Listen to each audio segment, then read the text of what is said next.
Son olarak şu Joyce and the National Literature'a bakalım kısaca. W.B. Yeats liked to quote Oscar Wilde saying that the Irish were the greatest talkers since the Greeks, and the dramatis personae of Ulysses arguably proved the case. Yet their actual conversation forms a comparatively small part of the total text of that novel, the rest being made up of passages that draw their styles from the literary environment. In this respect, his works can be seen as a census of the books that Irish men and women were reading or had read, as well as a catalogue of the cultural influences, which, in a very definite and linguistically identifiable sense, constituted them as the men and women that are. In the case of Little Chandler, shackled to a sober, inartistic life, it is the poetry of the Irish literary revival which drives his ambitions, causing him to imagine the reviews that his yet unwritten volume will receive. Mr. Chandler has the gift of easy and glanceful verse. Joyce gives further twist to his literary scalpel in writing text.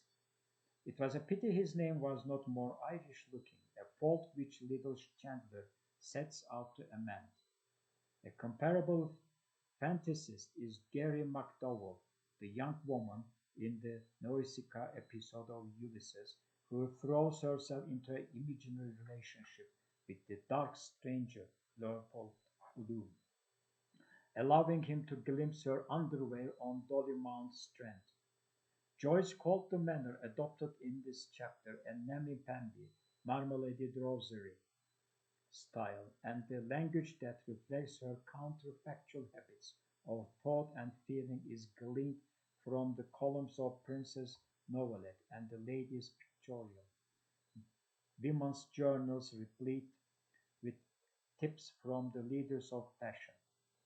The most extended exercise in stylistic parody, with a specifically Irish bent in Ulysses, is unquestionably the Clubs chapter, broadly narrated by an anonymous, Thersites figure, whose acid comments are conveyed in the local demotic, and be damned, but a bloody sweep came along, and he near drove his gear into my eye.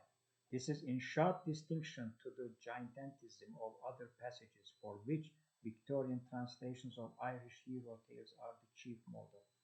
The figure seated on a large boulder at the foot of a round tower was that of a broad-shouldered, deep-chested, strong-limbed, frank-eyed, red-haired, freely freckled, shaggy-bearded, white-mouthed,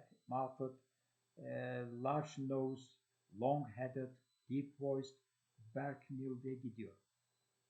To this concoction is added an inflection that owes less to the Irish manuscript tradition than to the special ineptitude of stylistically footless writers. Biraz atlaya gidiyorum buralarda da. Satır başına geliyorum. Joyce's antipathy to the national revival didn't prevent him admiring individual writers, and none more than W.B. Yeats, whose story, The Tables of the Law, he knew by heart. So very different in surface and symbol from his own fiction. Stephen Dedalus carries the poem Who Goes with Fergus from the Countess Kathleen in his heart, since the refrain no more turn aside and brood upon love's bitter mystery answers so well to his tormented memory of his own dead mother. It was, however, the Irish poet murderer, James Clarence Mangan, whom Joyce saw as most representative of the predicament of Irish artists, whose country's history encloses him so straitly, and that even in his hours of extreme individual passion, he can barely reduce its woes to wins. That he should transcend his country's historical legacy in order to fulfill his individuality was a key doctrine with the young Joyce. Mangan is thus in almost every way the epitome of an Irish racial destiny that Joyce himself intended to elude. Love of grief, despair, high-sounding threats.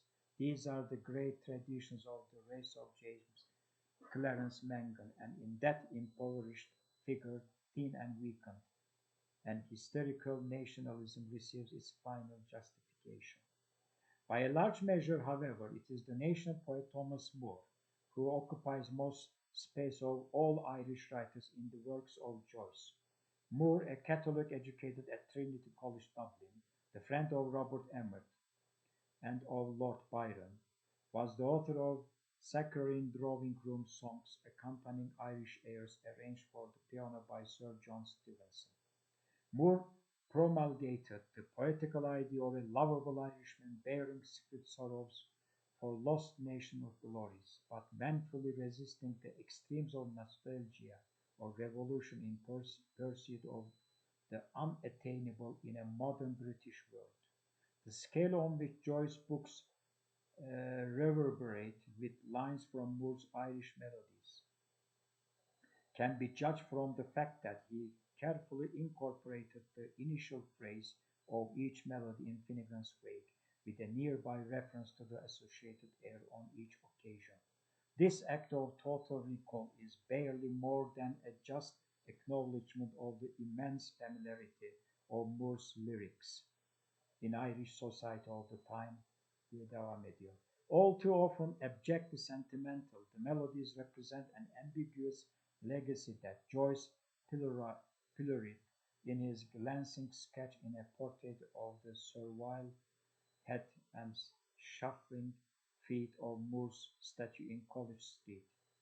Moore's complicity in the project of what might be called Irish auto-exorcism is perfectly captured in the Dubliner's story that takes its title from the song which includes these wishful lines. Evet, şeylerimiz böylesine gidiyor. Son cümlelere şeylere bakarsınız. Bugünlük dersimiz bu kadar kardeşlerim. Sizlerle son olarak bir telafi daha yapacağız.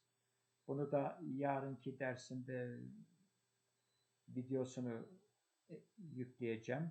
Sizlere güzel bir gün diliyorum. Kendinize iyi bakın. Hoşça kalın.